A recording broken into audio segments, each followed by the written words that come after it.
जय हिंद। मैं पुरुषोत्तम कुमार आप सभी के अपने YouTube चैनल यूथ सफलता एक्सप्रेस पर सभी लोगों का स्वागत करता हूं। आइए आज हम लोग मैथ रीजनिंग का सेट नंबर 16 पर विचार करेंगे। देखिए सेट नंबर 16 का क्वेश्चन नंबर पहला। देखिए क्वेश्चन नंबर पहला क्या कहता है। कहता है लकड़ी के घनावाकार टुकड़े का लंबाई चौड़ाई ऊंचाई दिया गया। लकड़ी देखिए लकड़ी जो है घनावाकार है ना, एक क्यूबॉइड के रूप में है जिसका डायमेंशन 12 सेंटीमीटर 9 सेंटीमीटर 6 सेंटीमीटर है। कहता है इससे अधिकतम भुजा के बराबर घनों में काटा गया है ना। देखिए यह था घनावाकार, लकड़ी घनावाकार था, बड़ा टुकड़ा है ना। अब उसको एक घन का रूप दिया गया, छोटे छोटे घन में बांटना है ना। अब कहता कि इसके अधिकतम भुजा के बराबर घनों में काटा जाता है।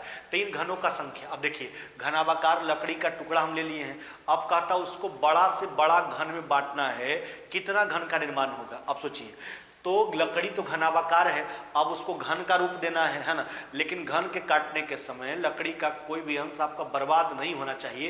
तो इसके लिए आप क्या सोचिएगा कि घन का जो है ना, क्यूब का जो किनारा होना चाहिए वो ऐसा होना चाहिए, प्रत्येक किनारा जो उसके तीनों डायमेंशन को काटे है ना। उस घनावाकार लकड़ी के लंबाई को भी काटे, चौड़ाई को भी काटे, ऊंचाई को भी काटे। तो हम पहले घन का प्रत्येक किनारा का लंबाई निकालेंगे। कैसे निकालेंगे? उसके तीनों डायमेंशन का HCF निकाल लेंगे है ना। तो 12 9 6 नहीं, इसका HCF जो होगा यही एक जो अधिकतम बड़ा से बड़ा घन बनेगा उस घन का प्रत्येक किनारा हो जाएगा। अच्छा इसका HCF यानी तीनों में सबसे बड़ा कॉमन टर्म इसका क्या हो जाएगा आपका 3 है ना। तो ये हो जाएगा आपका 3 सेंटीमीटर। यानी इस घनावाकार लकड़ी से जो बड़ा से बड़ा घन का निर्माण होगा है ना, उसका प्रत्येक किनारा का लंबाई कितना हो जाएगा 3 सेंटीमीटर है ना।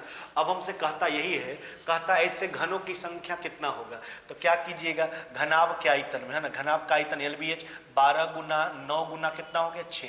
इसमें एक घन के आयतन से भाग लगा देंगे है ना। तो घन का आयतन हो जाएगा LQ। तो 3 गुना कितना हो जाएगा आपका 3।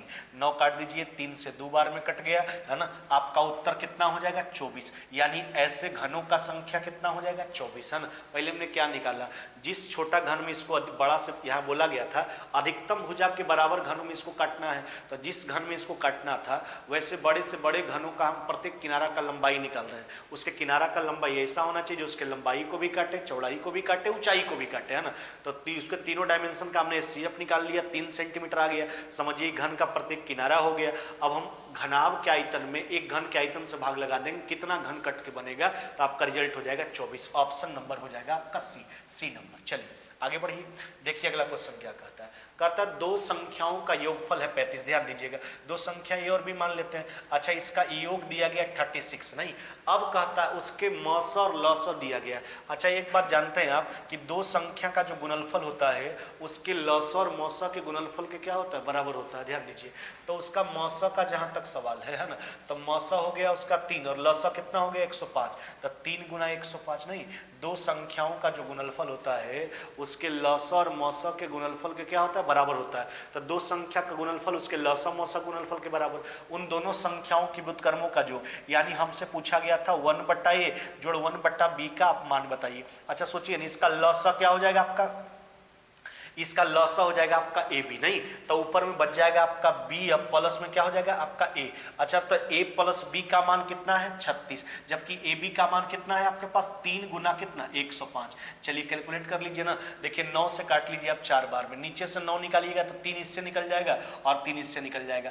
आपका उत्तर कितना बचेगा 4 बट्टा कितना हो जाएगा आपका 35। कितना बच जाएगा 4 बट्टा 35। यही आपसे पूछा गया था, उन दोनों संख्याओं के व्युत्क्रमों का योग बताइए। अतः उन दोनों संख्याओं के व्युत्क्रमों का योग कितना हो जाएगा 4/35। ऑप्शन नंबर क्या हो जाएगा आपका दूसरा। चलिए आगे बढ़ जाइए। देखिए अगला क्वेश्चन क्या कहता है। कहता PQR त्रिभुज PQR के शीर्ष एक वृत्त परिस्थित है। समझिएगा बात को।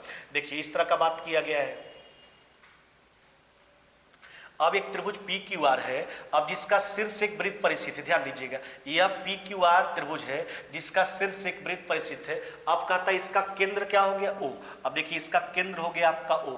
अब हमसे कहता क्या है SR वृत्त के एक बिंदु R पर एक स्पर्श रेखा है। ध्यान दीजिएगा देखिए SR एक स्पर्श रेखा यानी टेंजेंट खींचा गया है ना R बिंदु पर। अब कहता क्यू आर जो है कोण ओ आर एस, अच्छा इसको मिला लीजिए आप देखिए, ई जो कोण आपका बना O R S, Q R कहता है ओ आर एस का समद्विभाजक है। अच्छा सबसे पहली बात आप जानते हैं कि वृत्त की त्रिज्याएं जो होती है, ये आपका केंद्र था है ना, ये आपका क्या था केंद्र था, तो वृत्त की त्रिज्याएं जो होती है वो स्पर्श रेखा पर क्या होती है लंब होती है, यानी ओ आर जो है टेंजेंट पर हमेशा 90 डिग्री का कोण बनाएगा, यानी ई जो कोण आपका पूरा बनेगा ओ आर एस, ई पूरा कोण कितना होगा आपका 90। लेकिन अकॉर्डिंग टू क्वेश्चन कहता है क्यू आर जो है ओ आर एस को 2 बराबर भागों में बांटता है।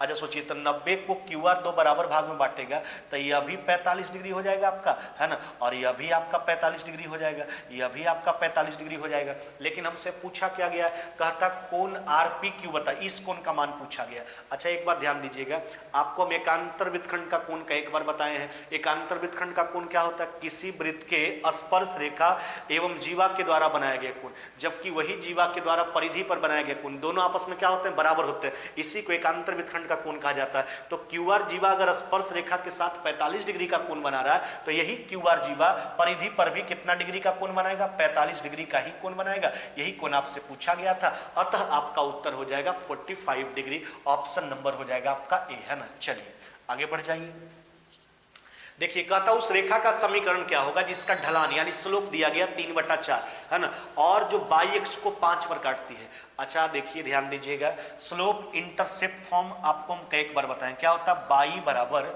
एम एक्स प्लस में क्या होता है आपका सी, नहीं वेयर एम जो होता है आपका रेखा का स्लोप होता है, सी क्या होता है बाई इंटरसेप्ट, यहाँ पर एम क्या है, एम जो है आपका रेखा का ढाल, यह हो गया आपका स्लोप है ना, यह हो गया आपका स्लोप, और सी यहाँ पर क्या होता है आपका बाई इंटरसेप्ट, बाई अंतखंड, बाई इंटरसेप्ट, नहीं यह हो गया आपका बाई इंटरसेप्ट। अब देखिए मान का प्रयोग कर लीजिए निकल के आ जाएगा। अच्छा देखिए ध्यान दीजिएगा, तो आपका स्लोप दिया गया 3/4, तो बाई बराबर यह हो जाएगा 3/4 इंटू क्या हो जाएगा आपका x, नहीं, और c यानी बाई इंटरसेप्ट कितना हो गया आपका 5। अच्छा इसको कैलकुलेट कर लीजिए ना, तो कैलकुलेट कीजिएगा तो हो जाएगा 4 बाई बराबर में 3x प्लस में कितना हो जाएगा आपका 20, नहीं अब इसको लिख दीजिए है ना, उसको उधर भेज दीजिए, तो 3x माइनस में 4 बाई बराबर माइनस में 20 क्या हो जाएगा आपका 3x माइनस में 4 बाई बराबर में कितना हो जाएगा आपका माइनस में 20, यही इक्वेशन ऑफ अ लाइन हो जाएगा आपका 3x माइनस में 4 बाई बराबर माइनस में 20।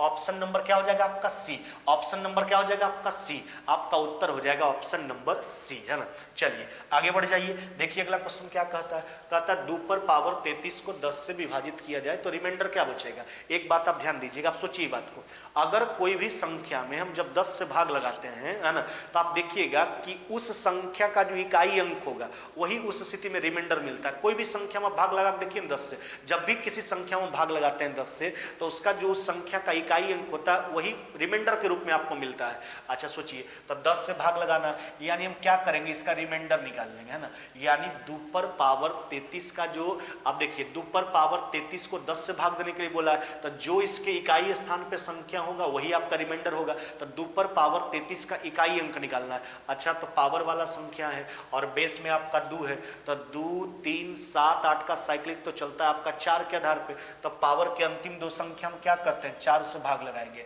अच्छा तो 33 में 4 से भाग लगाइएगा तो कितना हो जाएगा आपका रिमाइंडर 1, नहीं तो हो जाएगा 2 पर पावर 1, नहीं यानी इकाई अंक कितना हो जाएगा आपका 2, तो इकाई अंक 2 होगा यानी समझिए रिमाइंडर भी 2 होगा, अतः आपका उत्तर क्या हो जाएगा ऑप्शन नंबर ए। हमने क्या बोला, जब भी किसी संख्या में 10 से भाग दिया जाता है तो उसका जो इकाई अंक होता है वही आपका रिमाइंडर होता है, तो 2 पर पावर 33 का हम इकाई अंक निकाल रहे हैं, तो इसके लिए पावर के अंतिम 2 संख्या में 4 से भाग लगाएंगे, 2 ही संख्या ये था, 33 में 4 से भाग लगेगा रिमाइंडर 1, 2 पर पावर 1 यानी कितना हो जाएगा आपका 2, यही रिमाइंडर हो जाएगा ऑप्शन नंबर ए। आगे बढ़ जाइए, कहता किसी भिन्न के अंश में 20, देखिए भिन्न जब भी होता है तो p बाई क्यू के फॉर्मेट में होगा, मूल भिन्न को मान लेते हैं x बटा कितना बाई।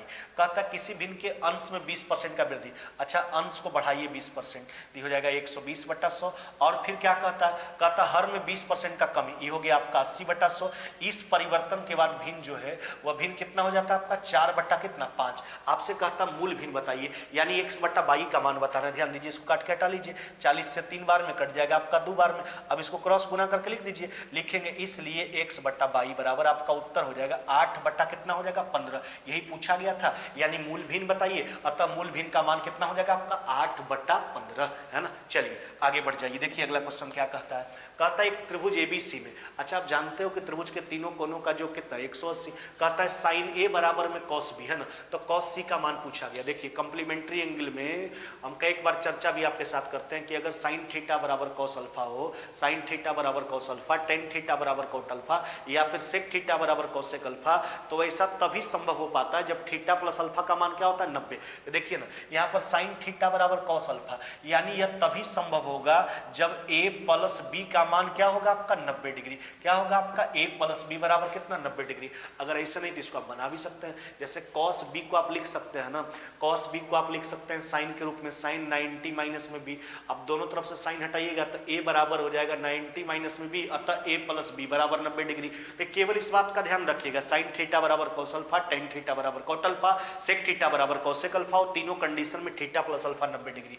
अब त्रिभुज के तीनों कोनों का योग आपका कितना 180, तो दो कोण आपका 90 हो गया, तो 180 माइनस में 90, सी का मान कितना हो जाएगा 90 डिग्री। आपसे पूछा क्या गया है, कहता कॉस सी बताइए, अच्छा देखिए ना, तो कॉस 90 डिग्री, अच्छा कॉस 90 का मान कितना होता है आपका 0, कॉस 90 का मान क्या होता है 0, आपका उत्तर हो जाएगा ऑप्शन नंबर क्या हो जाएगा आपका सी, ऑप्शन नंबर सी, है ना। चलिए आगे बढ़ जाइए, कहता 1 से लेकर 1000 तक के सारे संख्याओं को अगर आपस में गुना कर दिया जाए तो गुणनफल के अंत में कितना शून्य होगा। लगातार संख्या है शुरू से, तो क्या करते हैं अंतिम संख्या में 5 से भाग लगाते हैं, और भाग तब तक दिया जाता है जब तक कि भागफल यानी क्वोशेंट आपको 5 से छोटा नहीं मिल जाए। चलिए 5 से भाग लगाइए, कितना मिल जाएगा आपका 200, है ना। अब देखिए केवल आपको भागफल से मतलब है, फिर देखिए 200 बटा 5 कितना हो जाएगा आपका, यह हो जाएगा आपका कितना, यह हो जाएगा आपका 40, नहीं अब देखिए 40 बटा 5 कितना हो जाएगा आपका 8, है ना। देखिए फिर हो जाएगा आपका 8 बटा 5 कितना हो जाएगा आपका 1, नहीं कितना हो जाएगा आपका 1, है ना। केवल भागफल से मतलब रखना है आपको, है ना, ध्यान दीजिएगा। यह हो जाएगा आपका कितना, यह हो जाएगा आपका 8 बटा 5, यहाँ पर भागफल कितना हो जाएगा 1। अब सारे भागफल को जोड़ लीजिए, सारे क्वोशेंट को जोड़ लेते हैं तो गुणनफल के अंत में शून्यों का संख्या आ जाता है। जोड़िए, यह कितना हो जाएगा आपका 249, कितना हो जाएगा आपका 249। यही पूछा गया था आपसे, है ना, कि अगर 1 से लेकर 1000 तक के सारे संख्याओं को आपस में गुना कर दिया जाए तो दाहिना छोर पर आपका कितना शून्य मिलेगा। तो इसके लिए क्या किया हमने, अंतिम वैल्यू 5 से भाग देने के लिए शुरू किए। भाग तब तक हमने दिया जब तक कि भागफल आपको 5 से छोटा नहीं मिल जाए, और उसके बाद हम क्या करते हैं सारे भागफल को जोड़ लेते हैं। आपका उत्तर हो गया 249 को शून्य मिलेगा। ऑप्शन नंबर क्या हो जाएगा आपका डी, ऑप्शन नंबर डी। चलिए आगे बढ़ जाइए, देखिए क्या कहता है, किसी समानांतर श्रेणी का, समानांतर एपी का बात किया गया है ना, प्रथम पद 7 सर्वांतर डी अंतिम पद 55 है, उस श्रेणी में पदों का संख्या पूछा गया। अच्छा इसमें नंबर ऑफ टोटल टर्म कैसे निकालते हैं, लास्ट माइनस में फर्स्ट, है ना, अब बटा सी डी कितना है आपका 2, अब प्लस में कितना 1, इसी के माध्यम से number of total term find करते हैं। लास्ट माइनस में फर्स्ट बटा सी डी प्लस 1, अब देखिए ना कितना हो गया आपका 48, है ना, इसको काट लीजिए अपना, नहीं हो जाएगा आपका 24, तो 24 और एक कितना हो जाएगा आपका 25, यानी इस श्रेणी में जो है नंबर ऑफ टोटल टर्म कितना है आपका 25। ऑप्शन नंबर क्या हो जाएगा आपका डी, ऑप्शन नंबर क्या हो जाएगा आपका डी, है ना। चलिए आगे बढ़ जाइए, देखिए क्या कहता है, यदि किसी साड़ी की अंकित कीमत जो है 200 रुपया है, इस अंकित कीमत पर 20% छूट देने के बाद भी दुकानदार को 16 रुपया का लाभ होता है, इसका लाभ का प्रतिशत देखिए, ध्यान दीजिएगा। पहले आप क्या कीजिए ना, कॉस्ट प्राइस निकाल लीजिए। अच्छा सोचिए एक बात को, 200 रुपया इसका मार्केट प्राइस है, जब 20% का डिस्काउंट दिया यानी इतना में अगर बेचता है तो भी इसको 16 रुपया का लाभ हो रहा है, यानी क्रयमूल्य और कम होगा। चलिए अब देख लीजिए ना, 160 में से 16 घटा लीजिए, यानी क्रयमूल्य कितना हो गया आपका 144 रुपया, क्रयमूल्य 144 हो गया। अब लाभ का प्रतिशत आपसे पूछा गया। अच्छा आप सेलिंग प्राइस निकालिए, बेचता कैसे है 200 मार्केट प्राइस है लेकिन 20% डिस्काउंट पर, है ना। चलिए बेचता इसको कितना में है, आप बिकता कितना में है आपका 160 में। अब खुद सोचिए ना, क्रयमूल्य 144 हो गया, विक्रयमूल्य 160 हो गया, आपसे लाभ प्रतिशत पूछा है ना। अब देखिए लाभ कितना का हो गया आपका, लाभ हो जाएगा आपका कितना का 16 का, नहीं लाभ कितना का हो गया आपका 16 का, तो 16 जो है वो आपका 160 का, है ना। 16 रुपया का लाभ होता है, लाभ का प्रतिशत आपसे पूछा गया है ना। अब देख लीजिए, तो लाभ हो गया 16 का, तो 16 जो 160 का कितना परसेंट है, अब इसी का प्रतिशत निकाल लेंगे। ध्यान दीजिएगा, अब उत्तर तो यहाँ नहीं मिल रहा है, एक बार ध्यान दीजिएगा। किसी साड़ी का अंकित कीमत 200 है और अंकित कीमत पर 20% छूट पर जो है छूट के बाद देने के बाद भी दुकानदार को 16 रुपया का लाभ होता नहीं, तो 200 रुपया इसका अंकित कीमत था और 20% डिस्काउंट देता है ना, उसके बाद भी 16 रुपया का लाभ होता था। तो 20% का डिस्काउंट दिया, इतना में बेचा, 16 रुपया का लाभ हो गया, यानी क्रैमुल हो गया 144। अब इसको बेचता कितना में है, 160 में, है ना। तो इस स्थिति में लाभ जो हो गया, लाभ हो गया आपका 16 का। यहाँ पर मिस्टेक हुआ, ध्यान दीजिएगा, सब चीज़ सही है, यहाँ पे थोड़ा सा मिस्टेक हो गया, क्रैमुल से तुलना करने का, यहाँ पर लिखा गया था बिक्रैमुल। अब ध्यान दीजिएगा, तो लाभ तो 16 रुपया का ही हुआ है, क्रैमुल कितना हो गया आपका 144। तो 16 जो 144 का कितना परसेंट है, यहीं पर थोड़ा सा मिस्टेक हो गया था, तुलना क्रैमुल से, वहां लिखा गया था बिक्रैमुल। तो 16 रुपया का लाभ हुआ 144, तो 16 से 9 बार में काट लीजिए, 100/9 यानी 11.1 बटा कितना हो जाएगा, 9% का प्रॉफिट हो जाएगा। कितना हो जाएगा आपका 11.1/9% का प्रॉफिट हो जाएगा, ऑप्शन नंबर ए। फिर से एक बार ध्यान दीजिए, देखिए साड़ी का जो अंकित कीमत था 200 रुपया था, 20% डिस्काउंट देने के बाद, यानी इतना बेचने फिर भी 16 रुपया का लाभ होता है, यानी क्रैमुल 144 बेचा गया था 200 का 20% डिस्काउंट पर 160 में, 144 रुपया का कीमत वाला 160 में बेच रहे थे, लाभ 16 का, 144 रुपया क्रैमुल, लाभ प्रतिशत 11.1/9। आगे बढ़ जाइए, देखिए अगला क्वेश्चन क्या कहता है, कहता है एबीसी की परिकेंद्र जो है वो है, ध्यान दीजिएगा। अब यहां पर बात समझिए, एक त्रिभुज एबीसी का बात किया गया, अब इसका परिकेंद्र दिया गया, ध्यान दीजिए, यह हो गया आपका एबीसी, अब इसका परिकेंद्र क्या हो गया आपका ओ। अब कहता क्या है, कोण बीएसी, इस कोण का मान हो गया आपका 85 डिग्री, है ना, इस कोण का जो मान हो गया आपका वह हो गया आपका 85 डिग्री, यह हो गया 85, और उसके बाद कोण बीसी है, इस कोण का मान हो गया आपका कितना, यह कोण का मान हो गया आपका 75 डिग्री। तो इस कोण का मान आप सोचिए ना, तो 85 75 कितना हो जाएगा आपका 160, इस कोण का मान कितना हो जाएगा आपका 20 डिग्री, इस कोण का मान कितना हो गया 20 डिग्री। कोण ओएससी आपसे जो है सकी पूछा गया, ध्यान दीजिएगा। अच्छा सोचिए, तो इस कोण का मान पहले आप निकाल लीजिए, तो अगर एसी जीवा परिधि पर 20 बना रहा है तो केंद्र पर दुगना बनाएगा, कितना बनाएगा 40। अच्छा तो इस कोण का बात किया गया ना, अच्छा सोचिए, तो ओसी और ओए दोनों वृत्त का क्या है, त्रिज्या है, तो अगर त्रिज्या है तो दोनों आपस में बराबर होगा। तो अगर हम त्रिभुज एओसी में जाएंगे तो उसमें एक कोण आपको मालूम है और अन्य दो भुजा बराबर है, तो बीच का कोण बराबर होगा। तो 140 को बराबर बराबर जब बांटिएगा तो कितना कितना बटेगा आपका 70 डिग्री 70 डिग्री में बट जाएगा। ये भी कोण 70, ओएसी भी 70, ओसीए भी 70 डिग्री आपका उत्तर होगा। ऑप्शन नंबर क्या हो जाएगा आपका बी, है ना, ऑप्शन नंबर क्या हो जाएगा आपका बी, है ना। चलिए आगे बढ़ जाइए, कहता 12 संतरे 60 रुपए में बेचने पर एक व्यक्ति को 25% का हानि होता है, तो 25% लाभ कमाने के लिए 100 रुपया में कितना संतरा बेचना होगा। देखिए रुपया एक्सचेंज कर रहा है, पहले 60 रुपए का चर्चा था, तो 25% लाभ कमाने के लिए 100 में कितना बेचना होगा, तो पहले हम निकालेंगे 60 में ही कितना बेचना होगा। अच्छा एक बात सोचिए, 12 संतरा बेच रहे हैं और 25% का हानि हो जा रहा है, इस वस्तु का स्थिति, वस्तु की स्थिति में हानि होना, इसका मतलब ज्यादा बेच देना, लाभ तब होगा जब कम बेचेगा तब। अच्छा हानि हो जा रहा है, इसका मतलब खुद ही खरीदा होगा 12 को से कम में इसको मिला होगा, ये बेच दे रहा था ज्यादा, है ना, तो कम खरीदा होगा, कम मिला होगा इसको, अब लाभ चाहिए, तो वस्तु के केस में लाभ चाहिए तो कम बेचना होगा 100/125। तो यह जो है 25% लाभ कमाने के लिए इतना संतरा 60 रुपया में बेचा जाएगा।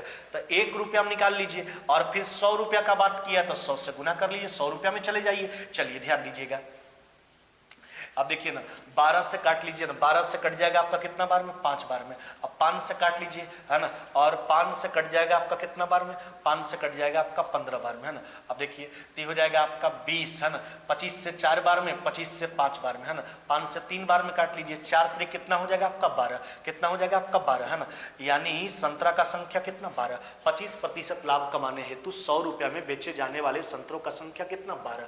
ऑप्शन नंबर क्या हो जाएगा आपका सी, है ना, ऑप्शन नंबर हो जाएगा आपका सी, है ना। चलिए आगे बढ़ जाइए, कहता दिलीप एक रेडियो को उसके अंकित मूल्य, उसके मूल्य के 3/4 दाम में खरीदता। देखिए रेडियो का कीमत अगर हम मान लेते हैं 100, तो 3/4 कीमत, 100 का 3/4 अगर निकालिएगा कितना 75 में खरीदता है और उसके मूल्य से 20% अधिक। अच्छा तो 100 से 20% ज्यादा कितना 120 में बेचता है, तो 75 में खरीदता है 120 में बेचता है। तो यहाँ पर लाभ आप देखिए ना, लाभ कितना का हो गया आपका 45 का, नहीं तो 45 का लाभ हुआ कहां से हुआ 75 से, 45 हुए 75 का कितना परसेंट है। चलिए 25 से 4 बार में 3 बार में 3 से काट लीजिए आप, है ना, 15 बार में 15 चौक कितना हो जाएगा आपका 60, यानी 60% का लाभ होगा दिलीप को, 60% का लाभ, है ना। ऑप्शन नंबर क्या हो जाएगा आपका सी, है ना, ऑप्शन नंबर हो जाएगा उसका सी, है ना।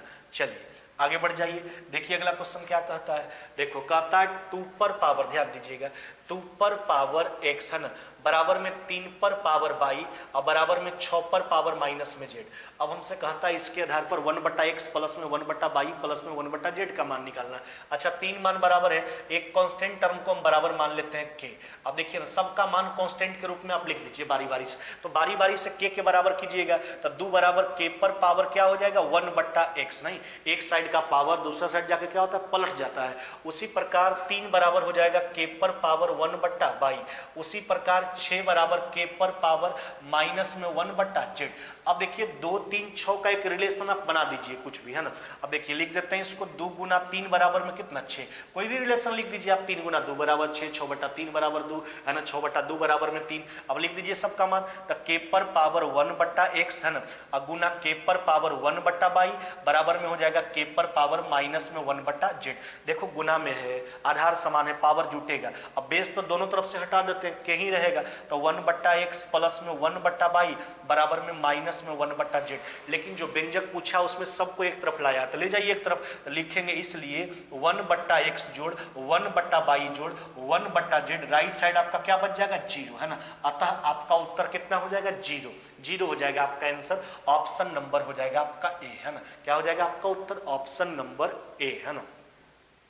आगे बढ़िए, देखिए अगला क्या कहता है, कहता है सेक ए प्लस में cos A into sec A minus में कॉस ए। अब इसको हल करके बताना, देखिए ना। अच्छा, सेक को आप क्या लिख सकते हो, इसको लिखेंगे 1/cos ए, है ना, और ये cos ए को छोड़ दीजिए cos ए, है ना।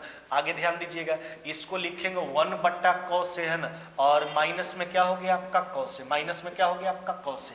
आगे ध्यान दीजिए, अब देखिए ऊपर हो गया आपका 1 प्लस में cos स्क्वायर ए, नहीं, अच्छा नीचे हो गया आपका cos ए, क्या हो गया आपका cos ए। यहाँ ध्यान दीजिएगा, यह हो जाएगा 1 माइनस में cos स्क्वायर ए, है ना, और बटा क्या हो गया आपका cos ए, है ना।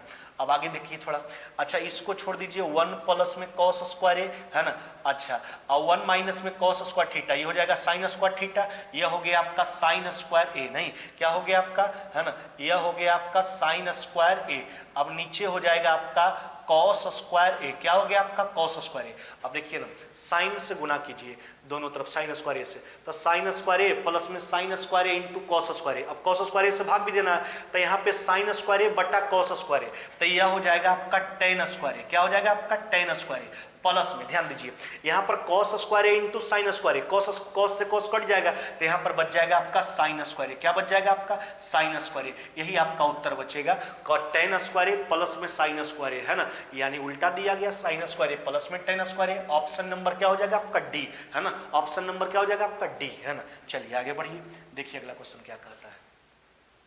कहता पाइप ए तथा बी किसी टैंक को 8 घंटा और 6 घंटा में भर सकता है। ए 8 घंटा में भर सकता है और बी जो है इसको 6 घंटा में भर सकता है। पाइप ए से शुरुआत कर इन्हें बारी बारी से 1 घंटा के लिए खोला जाता है, अल्टरनेट काम करता है दोनों, है ना। तो कहता है टैंक को भरने में कितना समय लगे। टैंक का कैपेसिटी एज्यूम कर लीजिए, 8 और 6 का एलसीएम कितना हो जाएगा 24। 8 घंटा में 24 यूनिट, 1 घंटा में कितना भरेगा 3। 6 घंटा में 24, 1 घंटा में कितना भरेगा 4। अब देखिए अल्टरनेट काम करता है, 1 घंटा ए 1 घंटा बी, तो 2 घंटा का काम कितना हुआ 7। 7 से भाग लगाइए 17 का कितना 21। अभी भी पूरा टंकी नहीं भरा, 3 यूनिट काम बचा आपका, तो आपने 2 घंटा काम से भाग लगाया है, तो समय 2 घंटा के रूप में आया। 6 घंटा लग चुका है, 2 घंटा के रूप में समय था इसलिए 2 से गुना किया, घंटा के रूप में आ गया। 6 घंटा लग चुका, अभी भी 3 यूनिट काम आपका शेष है। अच्छा, तो जैसे ए शुरुआत किया था, तो जो बचा हुआ काम है उसके लिए भी शुरुआत ए से ही होगा। अच्छा, तो ए को 1 घंटा करने, 1 घंटा में 3 यूनिट करता है, यानी 1 घंटा और लगेगा, यानी काम को समाप्त होने में, यानी टैंक भरने में कितना घंटा का समय लग जाएगा टोटल 7 घंटा का। 7 घंटा का ऑप्शन नंबर क्या हो जाएगा आपका डी, डी हो जाएगा। आगे बढ़ जाइए, देखिए अगला क्या कहता है। देखिए कथन कारण दिया हुआ है जो वास्तविक कंसेप्ट के आधार पर बनाया जाता है। कहता वर्षा जल संचयन जो है मिट्टी के क्षरण को कम करता है। वास्तविकता बात है ना, वर्षा जल का संचयन होगा, वर्षा जल का प्रवाह नहीं होगा तो मिट्टी का क्षरण कम होगा, है ना। तो कथन तो आपका सही है। अब कारण में आइए, जल के संरक्षण के लिए जो है वर्षा जल संचयन महत्वपूर्ण नहीं है, नहीं, ये तो गलत दिया हुआ है। जल के संरक्षण के लिए वर्षा जल का संचयन महत्वपूर्ण है, इसलिए ई जो दिया है स्टेटमेंट कारण जो दिया ये आपका गलत है। तो यहाँ पर ए सही है, आर क्या है गलत है। ए सही आर गलत, ऑप्शन नंबर क्या हो जाएगा आपका सी, है ना, सी। आगे बढ़िए, देखिए अगला क्वेश्चन क्या कहता है। कहता है देखिए त्रिभुज जो है शिक्षक को प्रदर्शित करता है, चतुर्भुज गायक को, वृत्त जो है खिलाड़ी को। कहता है ऐसे कितने शिक्षक हैं जो ना तो खिलाड़ी ना तो गायक, यानी केवल शिक्षक में होना चाहिए, यानी केवल त्रिभुज में, ना तो वृत्त में ना तो चतुर्भुज में।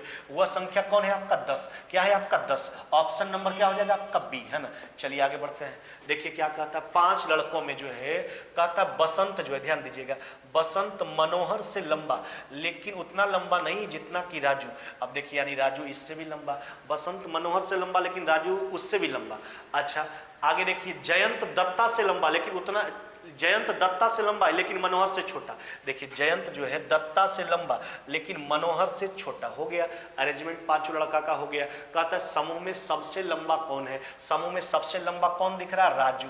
राजू ऑप्शन नंबर क्या हो जाएगा आपका ए, है ना, ऑप्शन नंबर ए, है ना। आगे बढ़ जाइए, देखिए अगला क्वेश्चन क्या कहता है। देखिए कहता है 160 के धनात्मक गुणनखंड कितने हैं, यानी 160 का number of total factor find करना है। अच्छा हम क्या करते हैं number of total factor find करने के लिए, सबसे पहले इसका प्राइम फैक्टरेशन किया जाता है, अभाज्य गुणनखंड ज्ञात करते हैं, फिर इसको पावर के रूप में लिखते हैं। अच्छा इसको क्या लिखोगे, 32 गुना 5, 32 को लिखेंगे 2 पर पावर कितना 5, है ना, और गुना 5 पर पावर कितना 1, 32 गुना 5, तो पावर के रूप में लिखते हैं इसको, है ना। अभाज्य गुणनखंड ज्ञात कीजिए, फिर उसको पावर के रूप में लिख दीजिए। तो 2 पर पावर 5 32, 5 पर पावर 1 5, 32 गुना 5 कितना हुआ आपका 360। फिर प्रत्येक पावर में केवल एक जोड़ के गुना कीजिए। पहला पावर 5, एक बढ़ा दीजिए कितना 6, दूसरा पावर 1, एक बढ़ा दीजिए कितना 2, 6 गुना 2 कितना हो गया 12, यानी 160 का टोटल फैक्टर कितना हो जाएगा 12, यानी 160 को टोटल 12 संख्याओं से पूर्णतः भाग दिया जा सकता है ना। चलिए आज के वीडियो में बस इतना ही, मिलते हैं आगे नेक्स्ट वीडियो में।